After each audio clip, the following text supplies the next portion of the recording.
Hey, thanks for tuning in today. So I thought I'd report back on the experiment that I was running with you on yesterday's podcast. So if you haven't listened to that episode, just a quick recap. I have a wonderful network of people who do really great things, big thinkers, consultants, business owners, and people say to me, hey, you're going to run an event. And the reason I've hesitated on it is because of demand, of getting interest, of putting an idea out there. And I don't know if you've been in the situation where you've put an event aside, you've booked the venue, you've put the date in, and then you're just spending months trying to get people to your event. I didn't want to do that. And so I took a very different approach. And what I did today, which is what I'm sharing with you on the podcast, is a 12-hour experiment for this event. It doesn't even have a name, but it's sticking. I can't really use it because Hamish and Andy used to run an event called ConCon. But I was going to call it ConCon, the Consultants Convention. I might do something similar to it, not exactly the same. But this event doesn't even have a name. What it does have is a location, the Gold Coast, but nothing specific. No venue's been locked in. And the dates were 16th to 18th of June, 2026, because you kind of need dates to commit to something. Those are the three things I set. I also set a vision of what it was going to be like in terms of masterminds, very practical, not a speaker show, all that sort of stuff. The things that irritate me about conferences, we're doing the exact opposite of that. Anyway, so I had this vision. I put it out in a couple of Substack posts as a PS at the end of my articles. I did an Instagram post about it, a couple of LinkedIn posts. I've kept it pretty light.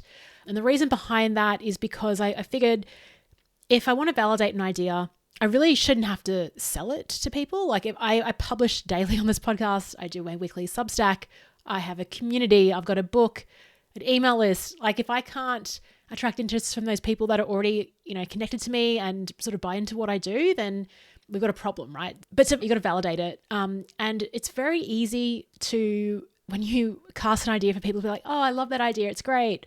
And then it's like, okay, give me your credit card. And then they don't. And so that means it's not a good idea. The only way you can truly validate an idea is through investment, right?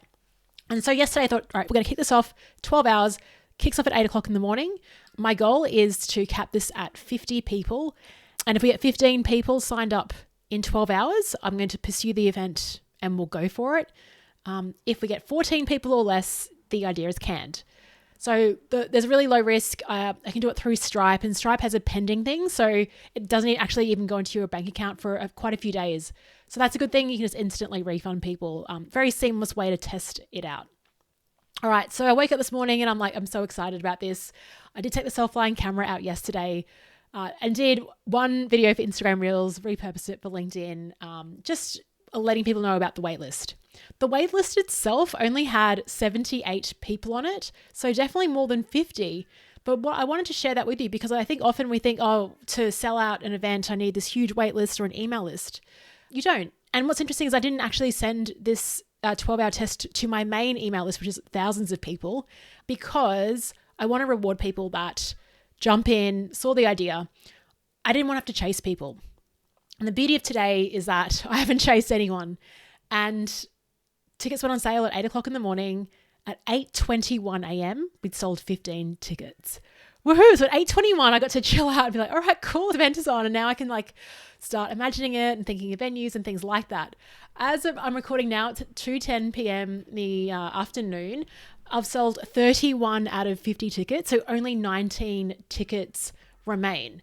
And this is for an event down the Gold Coast that is 292 days away. We've got someone flying in from New Zealand. We've got quite a few people flying in from Perth for it.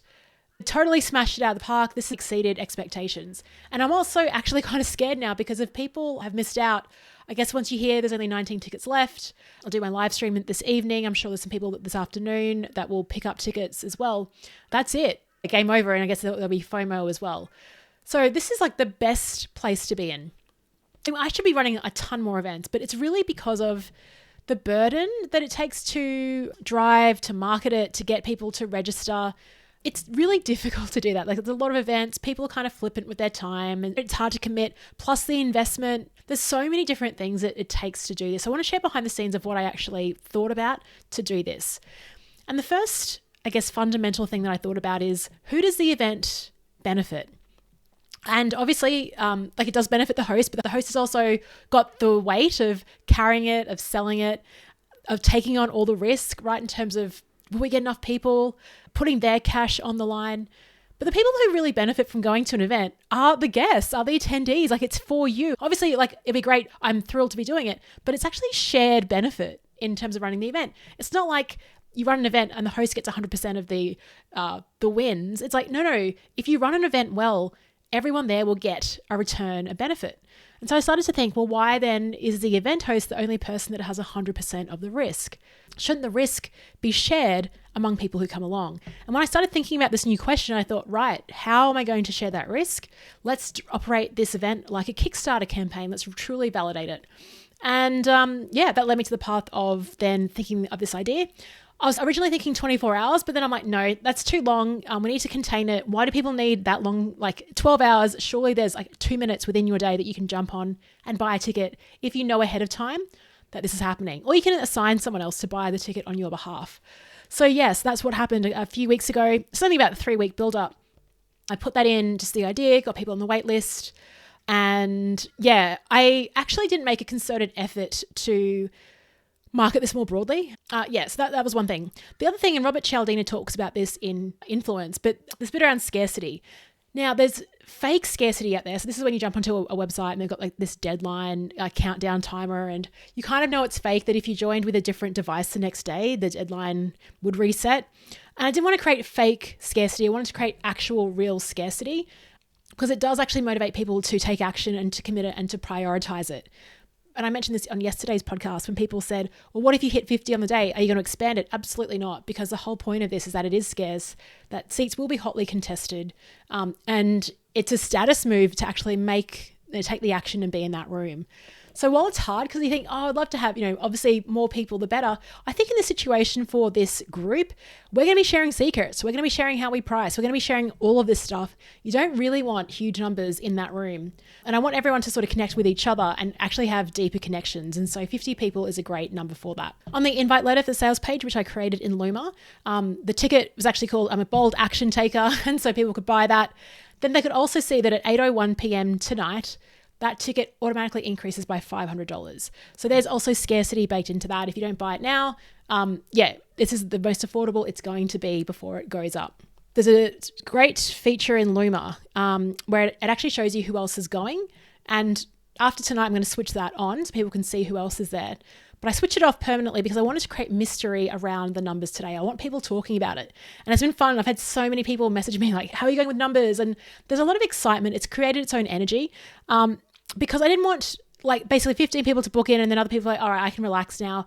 I'll just wait a few days. Like I wanted people to commit up front because it makes everything easier. I can then now anticipate venues and what my budget is and all that sort of jazz. And so I really want to reward people who take action. And back to those people that have bought that bold action take it. Those are the people I want to work with, that I want to attract. And what's amazing about this is the whole way I'm pricing it is if you need more information, you're going to pay more money. So I'm actually encouraging people who love ambiguity, who don't mind taking a risk, who do have trust in me and confidence, and I will deliver on that. This isn't via festival. Deliver on that because I want to attract those people in, because those are the people that will then, after the event, take action and do all those things. So I guess it's attracting the people that I want to hang out with. And yeah, what else did I do? Like I said yesterday, I think this is important. I didn't use Google Forms for the waitlist because that screams free tool. I used a tool called Tally, which actually is free, but the interface is so great. No one's really using it. So it's a kind of unique tool. It's a fresh survey tool. It's very easy to use. So even the medium can communicate the vibe of an event. And if you are using Google Forms, sure, like it's scrappy and everything else, but I think there is some weight into actually using the right tool because that communicates the value that you're creating. I use the paid Luma just for the month. I might only have to pay for a month of Luma because of, if we sell 50 tickets this month, then I won't need to continue using the paid version of that. But it's such a great tool for events. It's super clean. It's minimalist. You can do blast emails from there. So that makes it easy tonight. When I mention that ConCon is on, I can do like a blast email to everyone that's bought a ticket as well. And like I said, then I can open it up and they can see who else is coming along. So start creating a community too. Yeah, so I'm going back to these people that I want to work with. I love that they don't need that much detail. Like I haven't confirmed any speakers or any topics. I've just cast this vision. I did do a 7-minute Loom video, which like goes into conversationally. Basically, when people signed up, I had a link saying, hey, because you made an early move, like you can definitely flex on that. Here are some badges. So I made some fun AI badges for ConCon. One says smart enough to sign up first, hashtag ConCon26. The other one says I consult, therefore I ConCon. And the third is I'm a bold action taker. It's like a ticket. I said yes before the rest. And then I had ChatGPT to create some social posts people could use. But in the social post, it wasn't like, here's the link to grab the event. It's like, message me if you want the secret link. I haven't publicly posted the event link anywhere.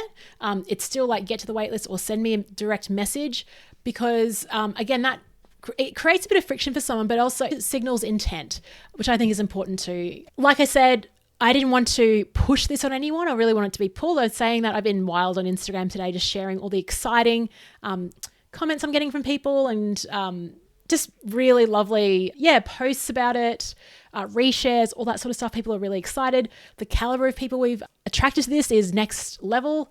I've just got some really wild, fun ideas. And like I said in yesterday's, it's not even about a room. It's like, how do we use spaces? And no doubt that it won't be in one room for one day. Maybe we'll be moving around. We'll be keeping it fresh. So yeah, Instagram has been fun just to share some of those screenshots because people want to know in real time what is happening as well. I also learned some things, and you don't learn this stuff unless you start offering events and getting feedback. So even with the camp out, people didn't want to camp out. So they wanted to be in like a nice location with a roof over their head. So we're doing that. The second thing was like, I've heard feedback around, the start of the week isn't very good for me. Thursday, Friday is better. So I included that. My first post about ConCon was me reaching out to Alan Weiss about it, and I had a few people write back say, yeah, that's really great. So I just actually got in contact with them and say, hey, if I don't get Alan Weiss, is that a deal breaker for you? And they're like, no, this is what I'm after. Also, what I've done is in the survey results, I asked the question, what would make this event a no-brainer for you? And in my Loom videos, and anytime I've talked about it, I sort of bring up the views from those people that have expressed interest on the waitlist and shared, hey, this is how we're going to do it. This is what's resonating. So I talk about that in my book, The 2-Hour Workshop Blueprint, about learning the lyrics and replaying it back. And so that's been an example of it as well. I just want to end with this lovely post from Steve Hodgson, just on LinkedIn, who's posted it. He wrote, just imagine next June, sitting at your desk, scrolling on here, seeing all the posts of Leanne's ConCon event, an event bringing together just 50, yes, only 50, of the greatest leaders, facilitators, and human beings in one room. The question isn't whether tonight at 8 p.m. you work out if it's going ahead. It's whether you've secured one of the hotly contested seats at the event. I wasn't leaving it to chance, and neither should you. I know what Leanne brings to the table, what myself and others I know who've already secured a ticket bring to the table, and I cannot wait to join them all next June. Don't miss out on all the conversations, the connections, concepts that'll be had at ConCon. Don't think, act. It's just lovely posts. I might screenshot a few more for my Substack article, but that's where we are right now. So what I'm doing right now is getting ready for the live stream tonight at 8 p.m. I'm just going to share again a bit more behind the scenes, what I've learned, what I did on the sales page. I might replay that on next week's podcast. But ConCon is on. Thanks so much for listening, and I'll speak to you tomorrow.